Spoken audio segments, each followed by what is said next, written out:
नमस्कार दर्शकबिन्द, सगरमाथा टेलिभिजनको टिभी च्याटमा म यहाँहरूलाई हार्दिक स्वागत गर्दछु। जीवराम भण्डारी आज यहाँहरू सामुन्ने उपस्थित हुनुहुन्छ अग्निप्रसाद सापकोटा। उहाँ नेकपा माओवादी केन्द्रका केन्द्रीय सचिवालय सदस्य हुनुहुन्छ, पूर्व मन्त्री, प्रतिनिधि सभा सिन्धुपाल्चोक 1 बाट निर्वाचित प्रतिनिधि सभा सदस्य। समग्रमा अग्नि सापकोटासँग आज म नेपालको इतिहासमा वामपन्थीहरूलाई नेपालीजनले एकपटक विकल्पको रूपमा चयन गरेका छन्, अर्थात् बारम्बारका परीक्षणबाट विगतका राजनीतिक पक्षहरू, हुन त वामपन्थीहरूको सरकार नबनेको होइन, बनेकै हो, तथापि एकपटक विकल्पको रूपमा नेपाली जनले अघि सारेका छन्। आगामी 5 वर्षमा यसले तय गर्ने राजनीतिक मार्ग, समृद्धि र नेपालको समग्र राष्ट्रिय अस्मितासँग जोडेर यसले तय गर्ने आगामी दिन कस्तो तय गर्ला, राजनीतिक मार्ग लगायत तमाम समृद्धिसँग सम्बन्धित विषय तत्पश्चात हरेक राजनीतिक दलको अन्तिम परीक्षण हुनेछ। तत्पश्चात चाहिँ आगामी दिनमा कुन कसरी अघि बढ्ला भन्ने काहीँ न काहीँ एउटा विश्लेषण गर्न राजनीतिक विश्लेषक, रिसर्चरहरूलाई अलि सहज हुने त्यस्तो देखिन्छ। अग्निप्रसाद सापकोटा एउटा अनुभव प्राप्त व्यक्ति पनि हुन्छ, पार्टीको एउटा जिम्मेवार व्यक्ति। समग्रमा पछिल्लो समयमा जनचासो झन्झन बढ्दैछ, यसकारण कि वामपन्थीहरूलाई स्पष्ट बहुमत अर्थात् वाम गठबन्धनलाई स्पष्ट बहुमत प्राप्त भएको छ। सरकार बन्ने छाँट छैन, कहिले बन्ने हो टुङ्गो छैन, तमाम विवाद सिर्जना भएको छ। कतै कतै प्रचण्ड र केपी ओली बीच पनि अविश्वास छ कि यस्तो खालको आशय आम सञ्चार माध्यमहरूमा आएको छ। शेरबहादुर देउवाजी राजीनामाको कुरा गरिरहनु भएको छैन, उहाँ राष्ट्रिय सभा गठनलाई जोडेर आगामी निर्वाचन सम्पन्न हुने विषय र आफूले छोड्ने विषय त्यसतर्फ सङ्केत गरिरहनु भएको छ। कतै न कतै कन्फ्युजन प्रारम्भ भएको छ, के होला? समग्रमा आज म अग्नि सापकोटासँग पछिल्लो विकसित राजनीतिक घटनाक्रमलाई केन्द्रमा राखेर विश्लेषणात्मक कुराकानी गर्नेछु। सर्वप्रथम म उहाँलाई स्वागत गर्छु। स्वागत छ यहाँलाई। हजुर, धन्यवाद।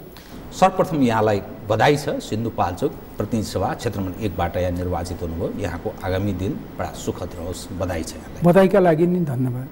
म अब सिधै विषयमा प्रवेश गरेँ है। मानिसहरूमा जुन खालको आशा गरिरहेका छन्, कता कता अलिकति निराशा, यसकारण कि वाम गठबन्धन एउटा कम्युनिस्ट पार्टी निर्माण अनि सहज ढङ्गले नयाँ सरकार आगामी दिन कसरी अघि बढ्ला यस्तो कल्पना गरिए कार्यकर्ताहरूमा अलिकति निराश आउन थाल्यो। यो कन्फ्युजन के कारण यो उत्पन्न भइरहेको छ अलिकति बताइदिनुहोस् त। तपाईँ एउटा, किनभने मेन स्ट्रिममा रहेर निरन्तर लामो समयदेखि प्रचण्ड र तपाईँ जसरी काँधमा काँध मिलाएर काम गरिरहनु भएको छ, केपी ओली र प्रचण्ड बीच अविश्वास छ जस्तो त्यस्तो आशय आम सञ्चार माध्यमहरूमा आएको छ। मैले यसैमा जोड्ने, अलि लामो नहोस्, उपेन्द्र यादवलाई केपी ओलीले प्रयत्न गरेको भन्ने कुरा पनि उहाँकै मुखबाट सुनियो, अनि प्रचण्डजीकै मुखबाट के पनि सुनियो भने शेरबहादुर देउवाजीले मलाई प्रस्ताव पनि गर्नुभएको थियो प्रधानमन्त्रीको रूपमा भन्ने पनि सुनियो। अब अलिकति सिरियस अवस्था राजनीतितर्फ उन्मुख हुन खोजे जस्तो देखिन्छ, तर उहाँ जिल्ला जिल्लामा हिँडिरहनु भएको छ। काहीँ न काहीँ समस्या छ कि भन्ने यस्तो लक काट्न थाले कि मानिसले। अलिक प्रस्ट्याइदिनुहोस् न कृपया, यत्रो दर्शक पनि लाखौँ हेरिरहनु भएको छ, यो कन्फ्युजन जस्तो भयो। पहिलो कुरा तपाईँले भने साँचो हो कि जनताले असाध्यै अपार उत्साहका साथ मतदान गरेपछि हामीले जे भनेका थियौँ, अब राजनीतिक स्थायित्व दिन्छौँ र समृद्धिको ढोका खोल्छौँ र अब बढी चाहिँ जनताको के अपेक्षा थियो भने राजनीतिक स्थायित्व र विकास निर्माणको काम अब हुन्छ र देश समृद्धिको दिशातिर जान्छ भन्ने अपेक्षा थियो र अहिले व्यग्रतापूर्वक नयाँ सरकार बनोस् र त्यसका कामहरू सुरु होस् भन्ने जनताले चाहेका छन्। र अहिले यो राष्ट्रिय सभाको कुराले अलिकति जनताको मनमा केही प्रश्नहरू उठेका छन्। तर म के स्पष्ट पार्न चाहन्छु भने पहिलो कुरा त यसलाई अनावश्यक रूपमा राष्ट्रिय सभा र प्रतिनिधि सभालाई जोड्न आवश्यक छैन, किनभने संविधानमा प्रष्ट उल्लेख छ कि धारा 76 को उपधारा 8 मा के भनेको छ भने 35 दिनभित्र नयाँ सरकार गठन गर्नुपर्छ। यो नतिजा सार्वजनिक भएको 35 दिनभित्र भनेको छ। त्यसकारण यो राष्ट्रिय सभा र प्रतिनिधि सभालाई अनावश्यक रूपमा जोडिएको छ, त्यो जोड्न आवश्यक छैन। त्यसैमा पनि मान्छेहरूलाई के रहस्य छ भन्ने लागिरहेको छ, नम्बर 1। र म के भन्छु भने अब सरकार गठनको प्रक्रिया आरम्भ गरिहाल्नुपर्छ। जहाँसम्म राष्ट्रिय सभाको गठनको सम्बन्धमा राष्ट्रपति कार्यालयमा गएर विधेयक बसेको छ नि, त्यो विधेयकको सम्बन्धमा चाहिँ बरु म बडो प्रष्ट साथ के भन्न चाहन्छु भने यो बहुमतीय प्रणालीमा जान चाहिँ अलि बढी जोड गर्ने चाहिँ नेपाली काङ्ग्रेस र एमाले नै हो पहिला। बरु हामीले चाहिँ बरु चाहे प्रतिनिधि सभामा हो, चाहे राष्ट्रिय सभामा हो, चाहे प्रदेश सभामा, सबैतिर चाहिँ समानुपातिक प्रतिनिधित्व हुनुपर्छ भन्ने र समानुपातिक प्रतिनिधित्वको हिमायती भनेको चाहिँ नेपाल कम्युनिस्ट पार्टी माओवादी केन्द्र नै हो। त्यस कारणले गर्दाखेरि म के भन्न चाहन्छु भने पहिला जति बेला निर्वाचन आयोगले विधेयक ड्राफ्ट गर्यो, उसले ड्राफ्ट गर्दा पनि बहुमतीय प्रणालीकै छ र तत्कालीन सरकारले नि बहुमतीय प्रणालीलाई नै पास गरेर सदनमा पठायो। सदनमा पठाइसकेपछि राज्य व्यवस्था समितिले पनि बहुमतीय प्रणालीलाई नै सर्वसम्मतिले निर्णय गर्यो। निर्णय गरिसकेपछि अनि अब सदन पछि विघटन भयो र सदन विघटन हुने क्रमसँगै फेरि नेपाली काङ्ग्रेसले बिस्तारै चाहिँ के हुन्छ भनेर सोध्न थालेर अहिले निर्वाचनको परिणाम आइसकेपछि पोजिसन नै लिने काम गरेको छ। यो सर्वथा गलत कुरा छ। र फेरि अर्को कुरा के पनि प्रष्ट छ भनेदेखि अब भनौँ न यो प्रतिनिधि सभा र राष्ट्रिय सभा अलग अलग कुरा हो, त्यहाँ जोडिरहनु बिल्कुल आवश्यकै छैन। प्रतिनिधि सभाले नै बनाउने हो सरकार, त्यसकारण सरकार चाहिँ अब चाँडोभन्दा चाँडो बनाउनु पर्छ। र जहाँसम्म तपाईँले यो हाम्रो पार्टीका अध्यक्ष कमरेड प्रचण्ड र नेकपा एमालेका अध्यक्ष कमरेड केपी शर्मा ओलीका बिचमा पनि केही चाहिँ विषयहरूमा चाहिँ अलिकति समान धारणा दृष्टिकोण नभएको हो कि अलि त्यस्ता प्रश्नहरू नै बजारमा आछन् भन्ने तपाईँले भन्नुभएको छ, त्यो बिल्कुल होइन। मलाई के राम्रोसित थाहा छ भने उहाँहरूको बिचमा प्रत्यक्ष भेटेर पनि टेलिफोनमा पनि निरन्तर संवाद भइरहेको छ र चाहे सरकार निर्माणको कुरामा होस्, चाहे पार्टी एकताको सवालमा होस्, कुनै पनि खालको चाहिँ अन्तर छैन। अब त छलफल त हुने कुरा भयो होइन, मूलभूत र आधारभूत कुरामा एकरूप समझदारी भए पनि त्यसलाई चाहिँ अझ समृद्ध बनाउनका लागि, अझ त्यसलाई चाहिँ भनौँ न सहज ढङ्गले अगाडि बढाउनका लागि छलफल त हुने कुरा भए, तर त्यहाँ कुनै प्रकारको असमझदारी छैन, कुनै प्रकारको चाहिँ मतभिन्नता पनि छैन। यो बजारमा आएको बजारका कुरालाई नै म के भन्छु भने कतिपयलाई त साँच्चीकै ती प्रश्नहरूले चिन्तित भएर प्रश्न उठाएका होलान्, कतिपयको चाहिँ त्यो प्रायोजित पनि होला, कतिपय चाहिँ समाचार बिकाउका लागि पनि ती भएका छन्। वास्तवमा ती कुरा कुनै पनि होइन। यसभन्दा अगाडि केही दिन अगाडि संयोजन समितिको बैठक बस्ने भनेको थियो, त्यो बैठक बस्न नसकेकोमा पनि मान्छेलाई चाहिँ केही प्रश्न त उठे।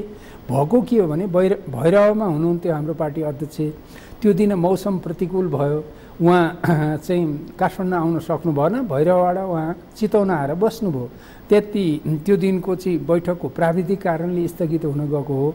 अब मलाई लाग्छ आज हाम्रो पार्टीका अध्यक्ष काठमाडौँ आउनुहुन्छ, आइसकेपछि दुई पार्टीका बिचमा पनि र यो राष्ट्रिय समस्या जस्तो देखिन पुगेको छ नि, यो धेरै ठुलो जटिल समस्या हुँदै होइन, यो सामान्य कुरा हो, सरल कुरा हो, यसलाई सरल ढङ्गले नै सुल्झाउनुपर्छ। फेरि अर्को कुरा के हो भने यो संवैधानिक जस्तो कानुनी जस्तो देखिएको छ नि, होइन, रूपमा त्यस्तो बनाउन खोजिएको छ। सारमा भन्नुहुन्छ भने यो राजनीतिक समस्या नै हो। यो राजनीतिक समस्यालाई राजनीतिक छलफल संवादद्वारा नै एउटा समझदारीमा पुर्याउनुपर्छ, पुर्याउन सकिन्छ। र यो देश र जनताले जो चाँडो सरकार बनोस् र समृद्धिको दिशातिर अगाडि जाओस्, विकास निर्माण र यो विकृति विसङ्गति भ्रष्टाचार यी सबैको अन्त्य भएर देश एउटा सिस्टममा जाओस्। सिस्टममा देश गइसकेपछि त्यो सिस्टमले नै काम गर्दै जान्छ। हामी त त्यसका चाहिँ एउटा ड्राइभर जस्तो होइन, त्यसलाई चाहिँ अगाडि बढाउने चाहिँ एउटा परिचालक जस्तो मात्रै हुन्छौँ। त्यो सिस्टमले सबैतिर काम गर्न थाल्छ। त्यो हुने अपेक्षाका साथ भारी बहुमत दिएर वाम गठबन्धनलाई चाहिँ विश्वास गरेका छन् जनताले। तपाईँले भने जस्तो एउटा ठुलो वैकल्पिक शक्तिका रूपमा यो अलमल गर्नु हुँदैन। चाहे नेपाली काङ्ग्रेसका सभापति अहिले जो प्रधानमन्त्री हुनुहुन्छ उहाँको दायित्व सबभन्दा बढी हुन आउँछ। प्रधानमन्त्री हुनुहुन्छ एक, दोस्रो नेपाली काङ्ग्रेसले आफूलाई लोकतान्त्रिक मूल्य मान्यतामा चलेको पुरानो देशको चाहिँ स्थापित पार्टी भनिरहेको छ नि, यो सन्दर्भमा सबभन्दा ठुलो दायित्व त म के देख्छु भने शेरबहादुर देउवाजीले सबैसित छलफल गरेर एउटा निकास निकाल्न प्रयत्न गर्नुपर्छ। त्यसका साथसाथै कमरेड प्रचण्ड, कमरेड केपी ओलीले पनि अब जनताले प्रश्न उठाउन थालिसकेपछि जनताको इच्छा आकाङ्क्षा भावनाको प्रतिनिधित्व गर्न कुनै कसर बाँकी राख्नु हुँदैन। छलफल बहसलाई तीव्र र घनीभूत बनाउनुपर्छ र चाँडोभन्दा चाँडो जनताले अपेक्षा गरे अनुसारको सरकार निर्माण र अरू यावत कामहरू अगाडि बढाउनुपर्छ। मैले खिपेरै प्रश्न गर्न चाहेँ है। नेकपा माओवादी केन्द्र राष्ट्रिय सभाको गठनका सन्दर्भमा यो बहुमतीयकै पक्षमा उभिन्छ नेकपा माओवादी केन्द्र? अहिले त वाम गठबन्धनको साझा धारणा त्यही हो, त्यसमा कुनै दुविधा नै छैन। तर फेरि नेकपा माओवादी केन्द्रको स्पष्ट धारणा के हो भने पोजिसन लिने जुन स्थिति आएको छ नि, यो पोजिसन लिनु हुँदैन। पोजिसन लिन आवश्यकै छैन। समझदारीमा यो टुङ्गिन सक्छ। यो धेरै जटिल विषयलाई बनाउनु हुँदैन। जटिल होइन, जटिल बनाउन खोजिएको छ। त्यसकारण हामी त समृद्धिको कुरा गर्दैछौँ होइन, विकास निर्माण हाम्रो प्राथमिकता हुँदैछ भनेको छ नि त। त्यस सन्दर्भमा सबै पार्टीहरू मिल्नुपर्छ। त्यसमाथि पनि 3टा पार्टी मिलेर संविधान जारी भयो होइन, देशमा निर्वाचन भयो, यो पनि ठुलो कुरो हो नि त।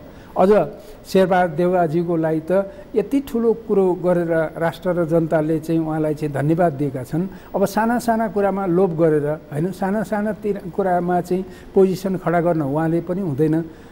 त्यसकारण मेरो कुरा के हो त भन्दाखेरि मेरो भन्दा नि हाम्रो पार्टीको भर्खरै बसेको सचिवालयको केन्द्रीय कार्यालयको विस्तारित बैठकले के भनेको छ भनेदेखि उपाय खोज्नुपर्छ, समझदारी कायम गरेर चाँडोभन्दा चाँडो निकास निकाल्नुपर्छ भन्ने छ। काङ्ग्रेसको दाबी, यसैमा मैले काङ्ग्रेसकै तर्फबाट एउटा प्रश्न उठान गरिदिएँ। यत्रो हामीलाई मत प्राप्त भएको दल, ठिक छ प्रतिनिधि सभामा हामी तेस्रो पार्टी भयौँ, तर समग्रमा हामीलाई मत त दोस्रो हैसियत अर्थात् धेरै ठुलो 31 लाख लगभग मत प्राप्त भएको छ। त्यति मानिसले हामीलाई मत जाहेर गरेका छन्। अनि हाम्रो उपस्थिति शून्य राखेर राष्ट्रिय सभा गठन, त्यो प्रतिपक्षी बिनाको त्यो राष्ट्रिय सभाको के तुक 1। नम्बर 2 त्यसैमा के जोड्छन् भने राष्ट्रपति भनेको त एउटा रबर स्ट्याम्प। राष्ट्रपतिलाई एज अ क्याबिनेटले जे पठाउँछ अध्यादेश त्यो त मृत्युपत्रमा पनि हस्ताक्षर गर्नुपर्छ उहाँले। त्यो उहाँलाई फर्काउने अथवा रिजेक्ट गर्ने अधिकार कहाँ संविधानमा कहाँ दिएको छ? यो 2टा प्रश्न गर्छ। अब कहिलेकाहीँ त यस्तो पनि हुन्छ, उहाँहरूले पहिलो कुरा त यो स्थानीय तहको नतिजा आयो नि, त्यो नतिजा आएपछि काङ्ग्रेसको मन बदलेको हो। नत्र काङ्ग्रेस नै सबभन्दा जब्बर हो के यो बहुमतीय प्रणाली। तपाईँलाई थाहा छ नि, हरेक बहस थाहा छ नि, समानुपातिक त एक प्रकारले उहाँहरू सुन्न चाहने नै हुँदैन भन्ने हो। र उहाँहरूको मन किन बदलियो र उहाँहरू कहाँ लोभिनु भयो त भन्दाखेरि जब चाहिँ स्थानीय तहमा चाहिँ उहाँहरूको कम आयो नि त होइन, अब यता बढी आएपछि उहाँहरू अनि भाइ भनेर त्यतातिर लाग्नुभयो। नम्बर 1 कुरा। नम्बर 2 कुरा के हो भनेदेखि अब यस्तो पनि हुन्छ नि त कहिलेकाहीँ होइन, अब नियम कानुनको आधारमा चल्नु पर्दाखेरि पहिला एकजना सांसद हुनुहुन्थ्यो जसको धरोटी जफ्त भएको थियो, तर सबैको धरोटी जफ्त भएपछि उहाँ त पहिला हुनुभयो। उहाँले 5 वर्ष बाकायदा मान्य सांसद भएर चाहिँ आफ्नो जिम्मेवारी पुरा गर्नुभयो। यस्तो पनि हुन्छ होइन।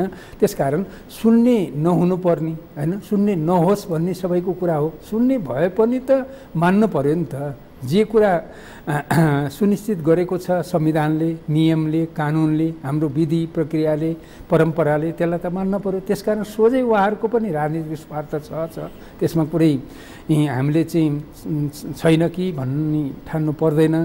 र अर्को कुरा चाहिँ फेरि निकास त दिनु पर्यो नि त राष्ट्रलाई। निकास दिनका लागि यो कुरा कसले होइन भनेको छ र हामीले त्यसै भएर त नेपाली काङ्ग्रेससित पनि समझदारी बनाएर देशको समृद्धितिर अगाडि जानुपर्छ भनेर त भनेका छौँ नि। एउटा जबरजस्त शक्ति हो, उसलाई चाहिँ माइनस गर्न हुँदैन भनिराखेका कारण त्यही हो नि त। तर फेरि अहिले स्थानीय तहको निर्वाचनको परिणाम, अरू परिणाम आउने बित्तिकै चाहिँ फेरि आफ्नो पोजिसन, आफ्नो मूल्य मान्यता विपरीतको कुरामा चाहिँ अडान लिनु त हुँदैन नि। यो त एक प्रकारले भन्ने हो भने खोजे थापे जस्तो हुने भयो, अर्गेलाइङ गरे जस्तो हुने भयो। छवि राम्रो भएको छैन। यो केही दिनदेखि नेपाली काङ्ग्रेसको लोकतान्त्रिक मूल्य मान्यताका हिमायती हौँ भन्ने भनाइलाई चाहिँ यसले एकपछि अर्को खण्डित गरिरहेको छ। त्यसकारण म के भन्छु भने फेरि पनि यति भनिसके पनि अब यो तर्क वितर्क धेरै भन्दा पनि उपायको खोजी गर्नु, हजार उपाय छन्। मैले हेर्दाखेरि अहिले 1, 2, 3 भनेर मैले धेरै ठोस नगरौँ, किनभने त्यो समझदारी खोज्ने कुरामा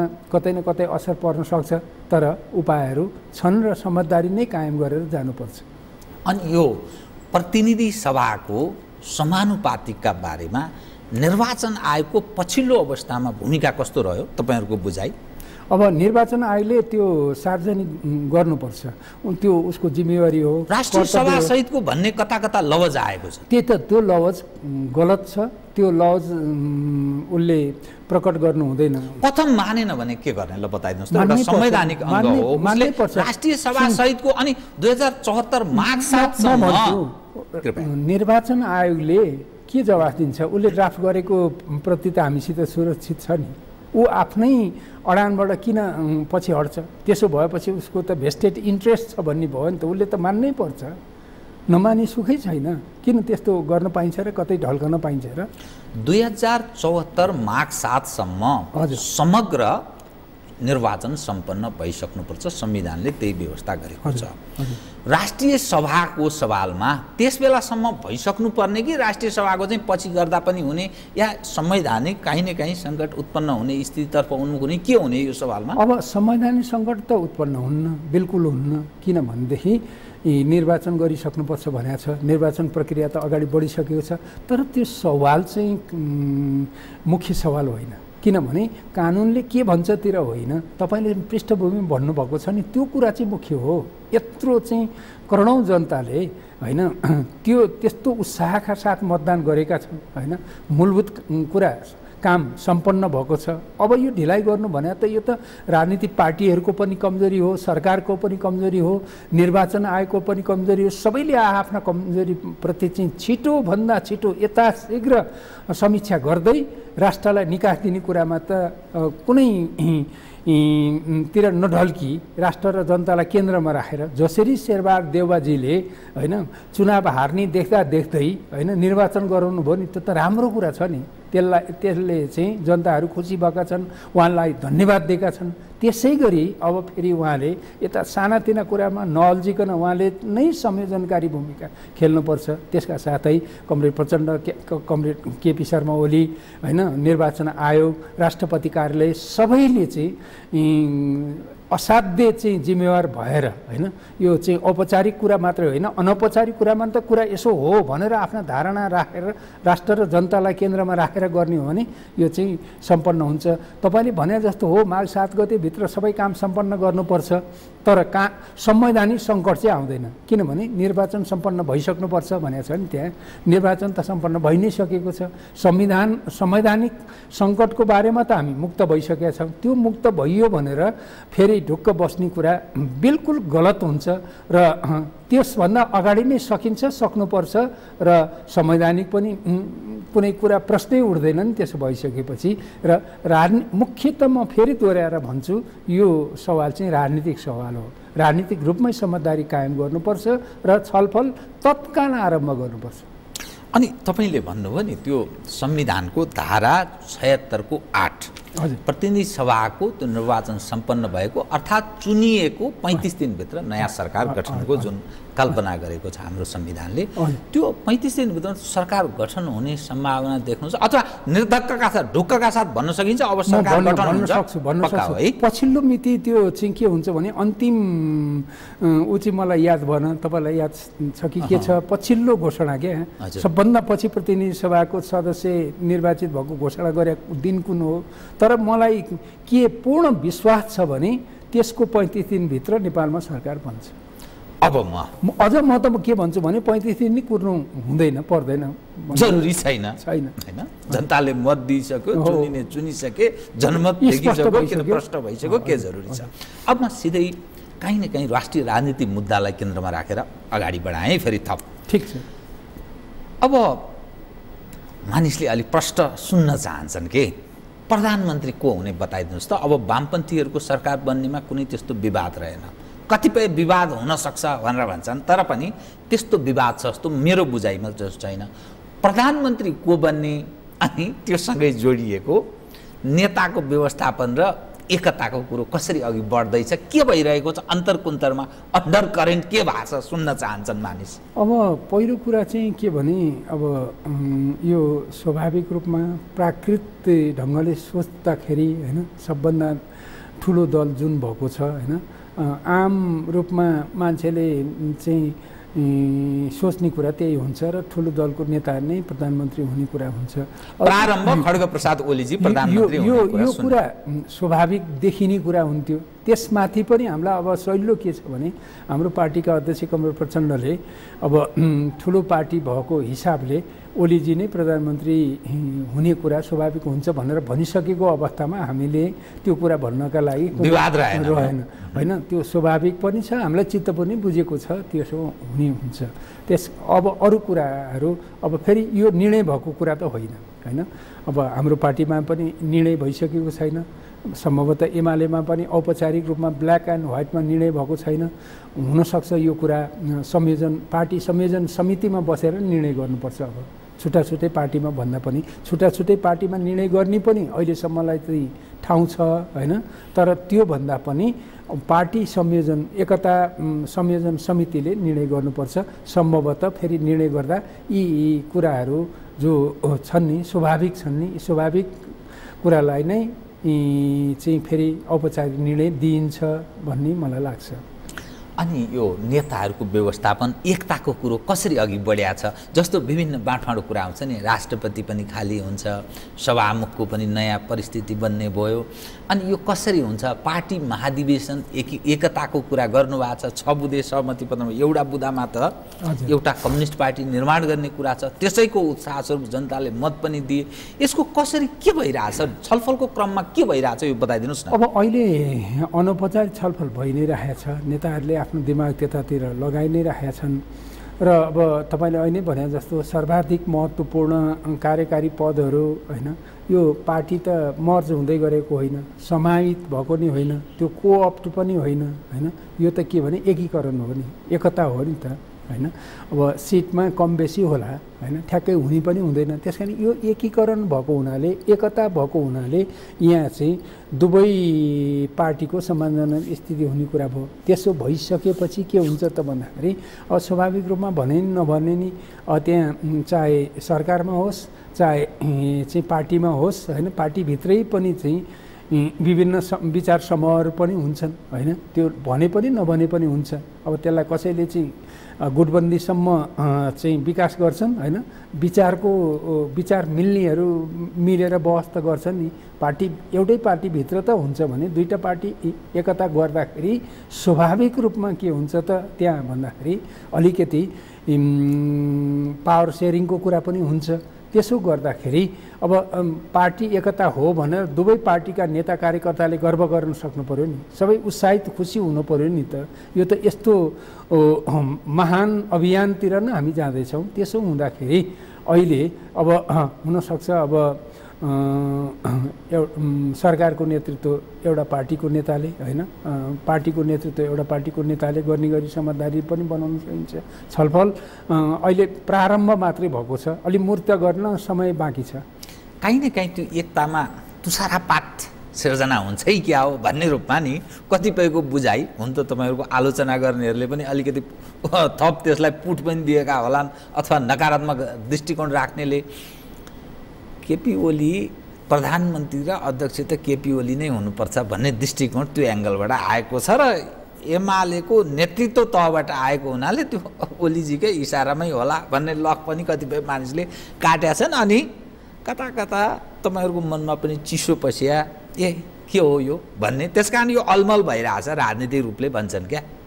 अब हामी यो वाम गठबन्धन बनाउँदै पार्टी एकता संयोजन समितिका निर्णयअनुसार चाहिँ अगाडि बढ्दै जाँदाखेरि जुन खालको एमाले पङ्क्तिसित पनि चाहिँ हाम्रो भावनात्मक सम्बन्ध पनि सुदृढ भइरहेको छ नि, त्यसका आधारमा म के भन्न सक्छु भने अब केही नेताहरूका कुरा त्यस्ता सुरुमा आए होइन, अहिले तपाईँले पनि महसुस गर्नुभएको होला ती कुराहरू त्यति प्रखर रूपमा आएका छैनन् र तीका चाहिँ एकताका पक्षधर पनि अलिकति समझदार नेताहरू छन् नि, उहाँहरूले चाहिँ पार्टी एकतालाई आँच हुने खालका कुनै पनि कुरा कुनै पनि प्रश्न उठाउनु बेठिक हुन्छ भन्ने भइसकेपछि अहिले दुवै पङ्क्तिमा केही छिटपुटदेखि बाहेक कुनै त्यस्ता कुराहरू उठेका पनि छैनन्। र मैले मेरो पार्टीको बारेमा त धेरै राम्रो जानकारी हुने कुरा भइहाल्यो। एमाले पार्टीलाई जे बुझेँ र एमाले पार्टीको चाहिँ एउटा समग्र पङ्क्तिमा जे खालको चाहिँ धारणा छ त्यसका आधारमा म भन्न सक्छु कि त्यो भनाइ कसैको भइहाले पनि त्यो चाहिँ औपचारिक पनि होइन, संस्थागत पनि होइन र सबैसित सल्लाह गरेर विचार गरिकन भनेको कुरा पनि होइन। आफूलाई लागेको कुरा व्यक्त गरेका छन् कसैले, तर त्यसको कुनै अर्थ कुनै प्रभाव रहँदैन पार्टी एकता हुने कुरामा। अब त्यो केही भनाइ आउन साथ दुवैतिरबाट त्यो पार्टी एकतामा थोरै पनि आँच आउने कुरा त छोडिदिउँ, प्रश्न उठ्न सक्ने कुरालाई पनि अब यो ठिक भएन भनेर छलफल चलिसकेको छ र त्यो सुधार पनि भएको छ र अब हाम्रो भावनात्मक एकता त्यसले झन् कसिलो बनाएको छ। कति 1-1.5 वर्ष लाग्ला अथवा 5-6 महिना लाग्ला यसो अनुमान तपाईँहरू किनभने भित्र बसेर काम गरिरहनु भएको हुनाले मान्छेको यो जिज्ञासा पनि छ कि कति टाइम लाग्ला? मैले अघि नै भने तपाईँलाई सङ्केत गरेको थिएँ, फेरि पनि मूर्त रूपमा भन्न चाहन्छु कि अब पार्टी संयोजन समितिको बैठक बसेर सबै निर्णय गर्नुपर्छ, त्यस सेड्युलहरू नै बनाउनुहुन्छ। सबै निर्णयका साथसाथै पार्टी एकताको चाहिँ कार्यतालिका सेड्युल तपाईँले भने ठिकै हो, सेड्युल बनाउनुपर्छ र त्यो लिखित रूपमा सार्वजनिक गर्नुपर्छ र त्यसो गरेपछि जनता पनि समर्थक शुभचिन्तक नेता कार्यकर्ता सबै आश्वस्त हुन्छन् र तपाईँले भने जस्तो त्यति गर्दै प्रक्रिया आरम्भ भएपछि त पार्टी एकता भयो, शङ्का पनि रहँदैन। अनि त्यसपछि चाहिँ हामीलाई एउटा महान बहसको आवश्यकता पर्छ, किनभने त्यो बहस विचारमा एकरूपता ल्याउनका लागि, राजनीतिक कार्यदिशामा एकरूपता ल्याउनका लागि, रणनीति र कार्यनीतिमा एकरूपता ल्याउनका लागि, कार्यक्रममा समेत एकरूपता आउनु पर्यो नि पार्टी एकै भएपछि। त्यसकारण ग्रेट डिबेटको आवश्यकता पर्छ र मलाई लाग्छ त्यसले चाहिँ 1 वर्ष समय लिन्छ, किनभने अब बहुदलीय जनवादको कुरा छ, 21औं शताब्दीमा जनवादको विकासबारेको चाहिँ कुरा छ होइन, झापा विद्रोहदेखि भनौँ न अब सामान्यतः सबै नेपालका चाहिँ राजनीतिक आन्दोलनको चाहिँ बारेमा चाहिँ एकरूप समझदारी कायम गर्नुपर्यो। 7 सालको चाहिँ क्रान्ति हो कि सङ्घर्ष हो कि जनआन्दोलन हो कि भन्ने कुरा पनि अझै छलफलमै छ होइन। 28 सालकै कुरा भयो, समग्र चाहिँ राजनीतिक घटनाक्रमहरूको पनि चाहिँ त्यहाँ विहङ्गम बहस छलफल गर्दै एकरूप समझदारीमा पुग्न गम्भीर समीक्षा गर्नुपर्छ। त्यसमाथि पनि बहुदलीय जनवाद र 21औं शताब्दीको जनवादको विकासबारे भन्ने जुन सिद्धान्त छ नि, जुन चाहिँ राजनीतिक एउटा चाहिँ दस्तावेज छन् नि, ती दस्तावेजका बारेमा पनि घनीभूत छलफल गर्दै फेरि म के कुरा स्पष्ट पार्न चाहन्छु भने हामी संसारका सबै चाहिँ राजनीतिक व्यवस्थाको अनुभव लिन चाहन्छौँ, त्यसमा पनि सबभन्दा बढी हामी कम्युनिस्ट देशहरूकै अनुभव लिन चाहन्छौँ। तर हाम्रो चाहिँ के हुन्छ भन्नुहुन्छ भने हाम्रो आफ्नै मौलिक हुन्छ र 21औं शताब्दीको आवश्यकता अनुसार अहिले जुन विज्ञान र प्रविधिले त एउटा ठुलो क्रान्ति गरेकै छ, त्यसमा पनि यो पर्यावरण समेत छ नि त होइन हकिन्सले त चुनौती दिनुभएको छ नि त 1000 वर्ष पछि चाहिँ के हुन्छ यो मानव सृष्टि नै के हुन्छ भन्नुभएको छ। ती कुरा समेत अब चाहिँ हरेक राजनीतिक पार्टीहरूको एजेन्डामा प्रमुखताका साथ आउनुपर्छ। यी सबै कुरामा तपाईँले भने ठिकै हो, सबै कुरामा हामीले बहस गर्नलाई हामीलाई चाहिँ 1 वर्षको समय चाहिन्छ होला। तर पार्टी एकता प्रक्रिया सुरु गरेर त भोलि नै पार्टी एकता संयोजन समितिको बैठक बसेर कार्यतालिका सार्वजनिक गर्न सक्छ र पार्टी एकता अगाडि बढ्दै जान्छ, यता सरकारको काम पनि अगाडि बढ्दै जान्छ र साथसाथै जान सम्भव छ। फ्युजन गर्न कसरत धेरै जरुरी छ कि तपाईँले जुन विहङ्गम ढङ्गले भन्नुभयो ठिकै भन्नुभयो। अब अलिकति विषयलाई म कसरी अघि बढाउन चाहेँ भने नि, मानिस जुन कल्पना गरिरहेका छन् यो 21औं शताब्दी है कि अब तपाईहरू जनयुद्ध प्रारम्भ गर्नु हुँदा जुन कल्पना गरेर म भन्नुभयो, अलिकति आफूलाई क्रान्तिकारी बताउनेहरूले तपाईँहरू स्खलित हुनुभयो, राजनीतिक मूल मुद्दाबाट डिरेल हुँदै संसदीय दलदलमा तपाईँहरू फस्नुभयो भनेर भन्थे।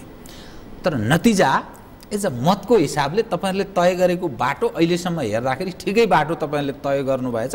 आरोप लगाउनेहरू काहीँ न काहीँ समस्यामा छन् भन्ने अर्थ लाग्छ। तर पनि तपाईँहरू माओवादी हो नि, एज अ तपाईँहरूले परिवर्तन जसरी गर्नुभयो, देशमा गणतन्त्र पनि आयो, धर्मनिरपेक्ष भयो, सङ्घीयतामा मुलुक गयो, तर जनताको त्यो जीवन स्तरमा कुनै सुधार आउने छाँटकाँट अहिलेसम्म देखेको 10 वर्ष भयो तपाईँहरूले प्रारम्भ गरेको अभियान र तपाईँहरूलाई प्राप्त भएको सफलता। आगामी 5 वर्ष एउटा अन्तिम विकल्पको रूपमा काहीँ न काहीँ मानिसहरू टेस्ट गर्दैछन्। कथम कदाचित, मैले एउटा भाषा प्रयोग गरेँ कथम कदाचित भन्ने, यसमा पनि खासै सुधार आएन। नेपाली जनको यही अभिगत, विदेशमै गएर गुजारा गर्नुपर्ने, परनिर्भरता बढेर जाने, बाह्य तागत प्रिभेल गर्ने नेपालको राजनीतिमा यही स्थिति रह्यो भने कल्पना गर्नुहोस् त के हुन्छ हाम्रो देशको भविष्य र कुन बाटो तय गर्ला त्यस बेला? धन्यवाद। यो प्रश्न अहिले राष्ट्रको लागि धेरै महत्त्वपूर्ण प्रश्न हो। आजको छलफलको सबैभन्दा चाहिँ महत्त्वपूर्ण विषय पनि यही नै हो, यही हुनुपर्छ। र तपाईँले भनेको कुरा साँचो हो कि जनताले हामीलाई पहिलो अवसर दिएका छन् भनेर माने पनि हुन्छ, अन्तिम अवसर दिएर भने पनि, त्यो जुन भाषामा भने पनि यो ठुलो र ऐतिहासिक अवसर हो। र तपाईँले जुन जनयुद्धको कुरा गर्नुभयो, जनयुद्धदेखि यहाँसम्म आउँदाखेरि हामी धेरै उतार चढाव घुम्ती होइन, कहिले हामी अब यो धरतीबाट समाप्त भयौँ भने जस्तो पनि भयो, कहिले चाहिँ अब केही उकालो लाग्दैछ भने जस्तो पनि भयो। जे भए पनि अहिलेको रिजल्टले समानुपातिकमा नराम्रोसित बिग्रिएको छ हाम्रो होइन, त्यो प्राविधिक कारणले बिग्रिएको, अरू कारणले होइन। तर प्रत्यक्षको कुरा गर्दाखेरि भनौँ न जसरी चाहिँ रिभाइभ हुँदैछ नि, त्यो चाहिँ धेरै आशा लाग्दो छ। नम्बर 1 कुरा। नम्बर 2 कुरा, हामीले जनयुद्ध गरेको पनि, अहिले हामीले समाजवाद उन्मुख राज्य व्यवस्था भनेर चाहिँ संविधानमा लिपिबद्ध गरेको पनि, यी सबै हामी महान गणतन्त्र, सङ्घीयता होइन, समानुपातिक सिद्धान्त, सामाजिक न्यायका सवालहरू आदि इत्यादि महान उपलब्धिको कुरा गर्दैछौँ नि। त्यो उपलब्धि महानै हो, म मान्छु।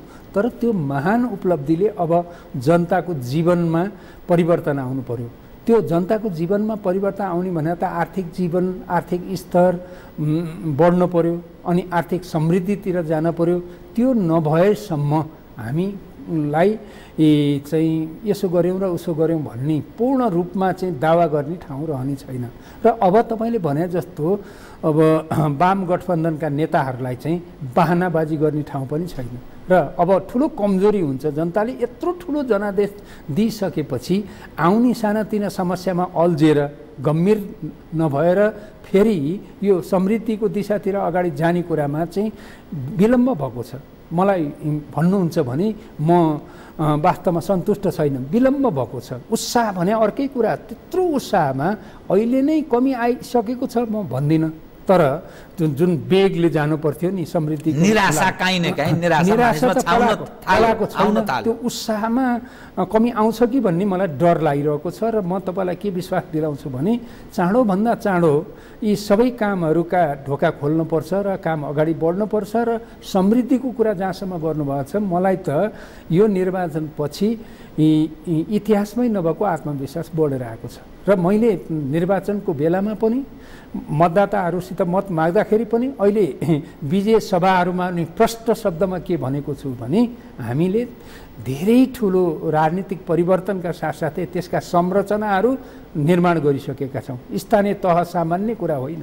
यस्तो स्थानीय सरकार संसारका कुनै मुलुकमा छैन। यो मौलिक छ। अब मैले भनेको छु फेरि सबै स्थानीय तहका पदाधिकारीहरूलाई, हिजो त हामी संविधान सभामा मात्रै थियौँ, तपाईँहरूलाई भन्न सजिलो भएको थियो। अब सबै अग्नि परीक्षामा छौँ हामी। यो अग्नि परीक्षामा सबै पास हुनुपर्छ। स्थानीय तहले गर्ने स्थानीय तहले गर्नुपर्छ, प्रदेश तहले गर्ने प्रदेश तहले गर्नुपर्छ र केन्द्रीय तहले गर्ने केन्द्रीय तहले गर्नुपर्छ मैले भनेको छु। र त्यसमा सार अझ मैले के भनेको छु भने पैसा पुगेन, बजेट भएन भने चिन्ता गर्नु पर्दैन। किनभने मैले देखेको छु नि त, त्यो चाहिँ चाहे राष्ट्रिय उत्पादन बढाउने कुरा होस्, चाहे अन्तर्राष्ट्रिय क्षेत्रबाट प्राप्त हुने सहयोगको कुरा गर्नुहोस्, त्यसले चाहिँ बुद्धि लिएर आउनुहोस्, योग्यता लिएर आउनुहोस्, क्षमता लिएर आउनुहोस्, अझ योजना र कार्यक्रम बनाउने एउटा दक्षता सहितको सिप लिएर आउनुहोस्, पैसाको कमी हुने छैन भन्ने मैले के कारणले पनि भनिरहेको छु भने वास्तवमा चाहिँ नेपालको कुनै समस्या छ भने उत्पादन गर्ने कुरा पनि चुनौतीपूर्णै छ। त्योभन्दा धेरै ठुलो कुरो पुँजी परिचालन र खर्च गर्ने कुरामा समस्या छ। अब दोस्रो कुरा मैले तपाईँले अलिकति अवसर दिनुभएको हुनाले म पुरै हृदय खन्याएर तपाईँलाई के भन्छु भने सबैभन्दा ठुलो समस्या त मैले अब के देखेँ छु त भन्दाखेरि म वाम गठबन्धनमा पनि यो डङ्काको चोटमा राख्नेछु यो कुरा। र म यो मौका पाउँदाखेरि आम नेपाली जनतालाई मेरो धारणा स्पष्टसित के राख्न चाहन्छु भने यो देशमा चाहिँ भ्रष्ट संस्कृति जुन छ नि, यो संस्कृति महारोगको रूपमा चाहिँ फैलिँदैछ। वास्तवमा यो चाहे तपाईँ उच्च स्तरीय कर छली आएको कुरा गर्नुहोस्, चाहे आयल निगमको कुरा गर्नुहोस्, चाहे एनसेल लगायतका कुरा गर्नुहोस्, यो सहन सकिँदैन। यो नेपाली जनताले सहँदैन। यदि यो कुरामा, यो भ्रष्टाचार अन्त्य गर्ने कुरामा आफ्नो प्राथमिक कार्यसूचीका साथ दृढतापूर्वक वाम गठबन्धन लागेन भने अरू सबै कुरा फस्रा हुन्छन्। मैले भर्खरै एउटा क्याम्पसको चाहिँ वार्षिक उत्सवमा जाने मौका पाएँ। त्यहाँका चाहिँ क्याम्पसको अध्यक्ष त त्यही काम गर्नुपर्ने भयो, ठिकै छ। त्यहाँको चाहिँ प्राध्यापकहरू यति धेरै चिन्तित छन् कि उनीहरूलाई भालुको कम्पड जस्तो भएको छ त्यो कलेज चलाउनका लागि। होइन भनौँ, इज्जत र गौरवको कुरा छ होइन। यो हाम्रो क्याम्पस भनेर उनीहरू गौरव गरिरहेका छन्, तर 24 घण्टा उनीहरू त्यो आर्थिक कामबाट जुटाउने, त्यो शिक्षकलाई तलब कसरी खुवाउने, शिक्षक बिरामी भयो भने त्यसलाई 2 पैसा दिने उसित छैन। जोगीलाई चाहिँ हात्तीदान जस्तो छ के क्याम्पस स्वीकृत त गरेका छ सरकारले, कति मजाले जम्मै तिमीहरूले गर्नुपर्छ भन्छ। त्यसरी पञ्चाउन पाइन्छ, राज्य पाइन्छ, पञ्चाउन पाइन्छ। अरू यो वास्तवमा भन्नुहुन्छ भने हाम्रो देशमा जताकतै हस्तक्षेप छ, तर सबभन्दा धेरै हस्तक्षेप बहुआयामिक हस्तक्षेप कतै छ भने शिक्षामा छ। भनौँ न, अहिले हाम्रो देशमा चाहिँ म दावाका साथ भन्छु, हाम्रा कति प्रतिभाहरू चाहिँ युरोप अमेरिका लगायतका देशमा गएर चाहिँ बेचिएका छन्। बेचिएन हो, हामी चाहिँ मलाई अलिकति 1 मिनटभन्दा बढी समय लिनु, अलिकति समय जन्मायो, पाल्यो, ताल्यो, हुर्कायो, बढायो होइन, सबैभन्दा बुद्धि भएको, सबैभन्दा चेतनाले फड्को मारेको, सबैभन्दा स्वस्थ मान्छे चाहिँ पैसा त आउला।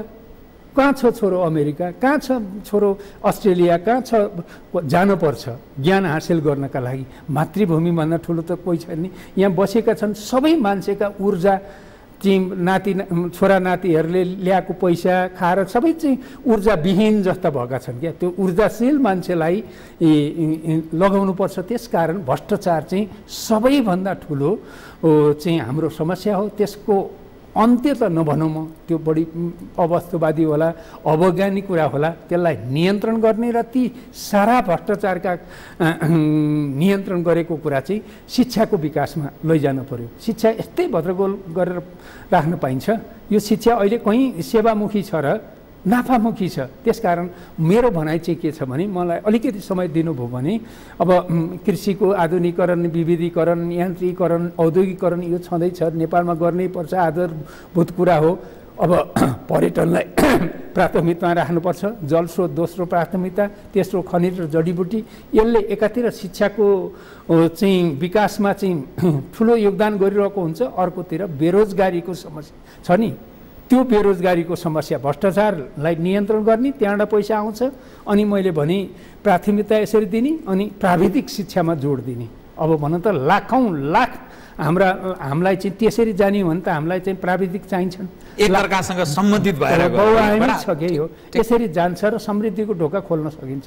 म तपाईँलाई विश्वास दिलाउँछु यो समृद्धिको ढोका खोल्छ। चमत्कारिक ढङ्गले जसरी चाहिँ अहिले चाहिँ अलिकति उलटफेर भएको जस्तो छ नि, यो मङ्सिरको 23 गतेदेखि सुरु भयो नि यो घोषणा हुन, र यो त उस्तै जस्तो लाग्छ। तर तपाईँ अन्तर्यमा गएर हेर्नु भएको छ भने नयाँ इतिहास रचना भइसकेको छ, यो उलटफेर भइसकेको छ। जनताले चाहिँ त्यसरी चाहिँ म्यान्डेट दिइसकेका छन्। अब वैदेशिक सहयोगका लागि पनि धेरै चाहिँ इच्छुक सन्देशहरू आइसकेका छन्। त्यसकारण म यो कार्यक्रम मार्फत समस्त नेपाली जनतालाई के विश्वास दिलाउन चाहन्छु भने अब चमत्कारिक ढङ्गले, किनभने जनता, नेता, कार्यकर्ता मिलेपछि अब त्यहाँ कुनै रोकिने कुरा नै हुँदैन। केही अहिले अलिअलि ऊ भएको जस्तो छ, यसले अग्रगामी फड्को हान्छ। बडा मर्मस्पर्शी कुरा यहाँले भन्नुभयो। यहाँ पूर्व शिक्षक पनि भएको हुनाले शिक्षा क्षेत्रको विकृति, विसङ्गति अथवा समस्याहरू पनि राम्रो बुझ्नुहुन्छ। तपाईँले कृषि क्षेत्र लगायत विकासका समग्र विषयमा बताइदिनु भयो, यहाँलाई धन्यवाद छ। तर अब म कार्यक्रमको अन्तिममा आएँ, मलाई कार्यक्रम सक्नु पऱ्यो भनेर इसारा त आइसकेको छ कि, तैपनि म एउटा मौका लिइहालेँ। प्रदेश सभा, हजुर, 7वटा प्रदेश, हजुर, अनि कसरी व्यवस्थापन गर्नु होला, प्रदेश सरकार बन्ने, अनि यत्रा मानिस विभिन्न खाले उनीहरूलाई 8 जना सांसद हुँदा रहेछन् समग्रमा, प्रदेश सभा, प्रतिनिधि सभा, राष्ट्रिय सभा सबै गर्दाखेरि। अनि त्यहाँ मन्त्रीहरू हुने भए सबै झन्डावाला। एक तपाईँहरू काहीँ न काहीँ वामपन्थी अर्थात् कम्युनिस्ट भएको हुनाले विदेशीहरूले सहयोग देला र भन्ने काहीँ न काहीँ फेरि त्यो पनि तपाईँहरूकै आलोचकहरू त्यो प्रश्न यसो तेर्स्याइरहेछन्। 2 नम्बर 3 समग्रमा तपाईँहरूलाई नेपाली जनले पत्याए बडा राम्रो, एउटा खुसी, एउटा विकल्पको रूपमा अघि सारेका छन्। यो परीक्षणकै क्रममा रहन्छ। 5 वर्षमा तपाईँहरूले राम्रो गर्नुभयो, ठिक होला, अकण्टक राज्य गर्न पनि सकिन्छ। सक्नु भएन भने फेरि मानिसले अर्को बाटो तय गर्न सक्लान्, किनभने नेपाली पढे लेखेका छन्, अब त बुझ्ने भइसकेका छन्। तर यसका बावजुद पनि मधेस 2 नम्बर प्रदेश उप काहीँ न काहीँ मानिस सधैँ शङ्काको दृष्टिकोणले हेर्नु, त्यहाँ त के हो, अर्कै विचार राख्ने प्रिभेल गर्यो नि भन्ने पनि प्रश्न छ। एकदम प्लिज छोटकरीमा बताइदिनुहोस् त, यो कार्यक्रम सकिहाल्नुपर्ने, यो विषयलाई कसरी म्यानेज गर्न सक्नु होला। तपाईँको कुरासँग असहमति छँदै छैन म, तपाईँले बडा राम्रो कुरा भन्नुभयो, यो इन सर्टमा मात्रै बताइदिनुहोस्। मैले पहिला भनेको कुरालाई जोडौँ है, त्यो चाँडो हुन्छ। मैले के भनौँ भने 30 अरब राष्ट्रको ढुकुटीमा जम्मा गर्नुपर्ने 9 अरब जम्मा गरेर अरू 21 अरब कहाँ गयो होइन। अब त एक सबैका कुरा सतहमा आउँछन्, चाहे त्यो राजनीतिक पार्टीका नेताहरू हुन्, मलाई कुनै चाहिँ भन्न यो सङ्कोच छैन, चाहे त अन्य कुनै क्षेत्रका हुन् के। 30 अरबमा 9 अरब जम्मा गरेर 21 अरब कहाँ गयो त्यो खोजिन्छ भन्नुको प्रतीकात्मक अर्थ तपाईँले बुझिहाल्नु, के खोजिन्छ। र अर्को कुरा म के प्रश्न पार्छु भनेदेखि, हामी मुख्यतः हाम्रो देश हो, हाम्रो मातृभूमि हो, हाम्रो मातृभूमिमा अपार सम्भावना छ। कर्मचारीलाई तलब, मन्त्रीले औपचारिक तलब खानेकुरामा कुनै चाहिँ पैसा खर्च हुन्छ भन्ने चिन्तै नगर्नु न। यहाँ त यस्तो संस्कृति बनिसकेको छ, मन्त्री हुने पैसा कमाउनका लागि, अनि त्यो कर्मचारी हुने चाहिँ उसले लोकसेवा पास गरे बापतै त्यो जाइ त त्यसै पाएको छ, उसले थप काम गर्नका लागि थप पैसा चाहिने। अझ मैले त अनुभव गरेँ नि त, 2 पल्ट मन्त्री हुँदाखेरि अझ पछिल्लोचोटि त यति धेरै हेपिया भन्छु के म ती कर्मचारी प्रशासनले नै सहयोग गर्दैन भन्छ के, त्यो प्रशासनको कुरा म त्यो कुरामा तपाईँले चित्तबुद्ध कुरा गर्नु। प्रशासन खालि विदेश जाने मात्रै मन हुँदो रहेछ क्या, अप्ठ्यारो पर्ने। र म के भन्छु भनेदेखि, हामी आन्तरिक स्रोत नै परिचालन गरेर राष्ट्र चलाउनका लागि कसैले दिन्छन् भने पनि चाहिँ हाम्रो प्राकृतिक स्रोत, साधन आदि इत्यादि गाछ उत्पादनबाटै सकिन्छ। नम्बर 1 कुरा। नम्बर 2 कुरा फेरि बाह्य सहयोग लिने कुरा चाहिँ सहायक कुरा नै हो। म तपाईँलाई के भन्छु भने, अब जो वाम गठबन्धनको सरकार बन्छ नि, त्यो सरकारको पहिलो काम के हुन्छ भने राष्ट्रमा सिस्टम बसाल्ने। सिस्टममा आउन मान्दैन भने करोडौँ जनताको हितका लागि 2-4 दर्जनलाई चाहिँ निर्ममतापूर्वक म्यासाकार गरिदिनुपर्छ, सबलाई फायर गरिदिनुपर्छ। तयार छ कि त्यो गर्न पहिला रूपान्तरको मौका दिनुपर्छ। केही समय कोही आनाकानी गर्न चाहन्छ, फेरि खेल्न चाहन्छ, कसैका ढोका चाहर्न जान्छ र फेरि धमिलो पानी बनाएर माछा मार्न कोसिस गर्छ भने जुनसुकै क्षेत्रका हुन्, चाहे ब्युरोक्रेसीका हुन् चाहे अन्य क्षेत्रका हुन्, तिनीहरूलाई चाहिँ फायर गर्नुपर्छ र एउटा सिस्टम बसाल्ने कुरामा दृढतापूर्वक अगाडि बढ्नुपर्छ। त्यसो भयो भने समृद्धिको ढोका खुल्छ। यहाँहरूलाई सफलता प्राप्त होस् है। यहाँले जुन कमिटमेन्ट दर्शाउनु भएको छ, यहाँहरूको सरकार बन्छ, भोलिका दिनमा हामी नजिकबाट वास्तवमा हेर्छौँ, बुझ्छौँ पनि। सफलता प्राप्त होस्। कार्यक्रममा आइदिनु धन्यवाद छ। मेरो पनि धन्यवाद। आदरणीय दर्शकवृन्द, उहाँ हुन्थ्यो अग्नि सापकोटा, नेकपा माओवादी केन्द्रका हेडक्वार्टर मेम्बर, प्रतिनिधि सभा सदस्य, पूर्व मन्त्री, एउटा अनुभव प्राप्त व्यक्ति, पछिल्लो स्थिति उप विश्लेषणात्मक कुराकानी गर्दै म लगायत मेरो सम्पूर्ण युनिटलाई कार्यक्रमबाट बिदा दिनुहोस्। तर सगरमाथा टेलिभिजन हेर्दै रहनुहोला। नमस्कार।